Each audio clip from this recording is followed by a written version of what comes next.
اعوذ باللہ من الشیطان الرجیم بسم اللہ الرحمن الرحیم رب اشرح لی صدری ویسر لی امری واحلل عقدۃ من لسانی یفقہوا قولی۔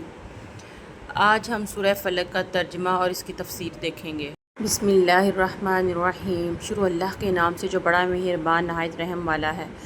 قل اعوذ برب الفلق، کہو میں پناہ مانگتا ہوں صبح کے رب کی۔ من شر ما خلق، شر سے ان چیزوں کی جو اس نے پیدا کی۔ ومن شر غاسق اذا وقب، اور شر سے اندھیرے کی جب وہ چھا جائے۔ ومن شر النفاثات فی العقد، اور شر سے پھونکنے والیوں گرہوں میں۔ ومن شر حاسد اذا حسد، اور شر سے حاسد کی جب وہ حسد کرنے لگے۔ اب ہم تفسیر دیکھیں گے سورہ فلق کی۔ یہ سورت تب نازل ہوئی تھی جب نبی اکرم صلی اللہ علیہ وآلہ وسلم پر جادو کیا گیا تھا، اور اس سورت کا نزول ہوا تھا حضرت جبرائیل علیہ السلام یہ صورتیں دو لے کے نازل ہوئے تھے۔ نبی اکرم صلی اللہ علیہ وآلہ وسلم نے صحابہ کو کہا کہ میں تمہیں دو صورتیں ایسی بتاؤں گا جو اس سے پہلے مجھے نہیں ملی، اور جب یہ صورتیں نازل ہوئی ہیں اور حضرت جبرائیل علیہ السلام تشریف لے کر آئے، آپ کی خدمت میں حاضر ہوئے، فرمایا کہ ایک یہودی نے آپ صلی اللہ علیہ وسلم پر جادو کیا ہے، اور یہ جادو فلاں کنویں میں ہے۔ آپ صلی اللہ علیہ وآلہ وسلم نے حضرت علی کو بھیجا اور کنویں سے اسے منگوایا۔ وہ ایک کنگھی تھی جس میں بالوں کو لپیٹا گیا، اور بالوں کے ساتھ ایک موم کا پتلا تھا جس میں سوئیاں چبوئی گئی تھیں۔ نبی اکرم صلی اللہ علیہ وآلہ وسلم صورتوں کو پڑھتے جاتے اور وہ گرہیں کھلتی جاتی۔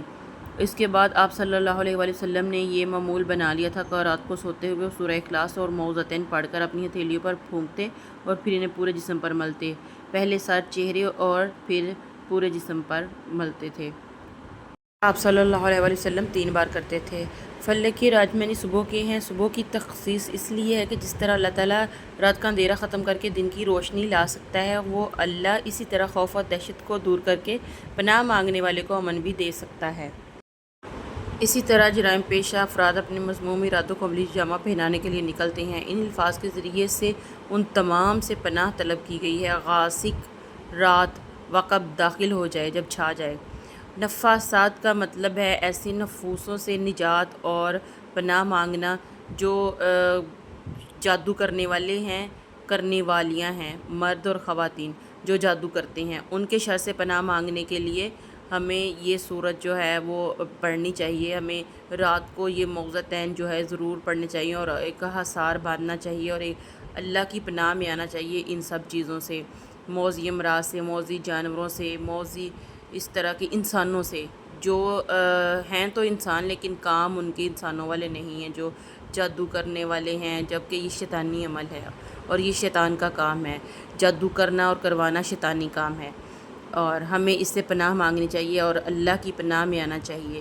اور یہ سورہ فلق اور سورہ ناس اسی پس منظر میں نازل ہوئی تھی جب ہمارے پیارے نبی محمد صلی اللہ علیہ وآلہ وسلم پر یہودی نے جادو کیا تھا، اور اس یہودی کی بیوی نے جو ان کے ساتھ تھی، اور وہ اس عورت کا نام ام جمیل تھا۔ یہ ابو سفیان کی بہن تھی اور اسلام کی دشمنی میں اپنے شوہر سے کسی طرح کم نہ تھی، اور اس نے یہ جادو کیا تھا۔ ان دونوں نے مل کے جادو کیا تھا نبی اکرم صلی اللہ علیہ وآلہ وسلم پر، اور جیسے جیسے جادو ختم ہوتا گیا آپ صلی اللہ علیہ وآلہ وسلم شفا یاب ہوتے گئے۔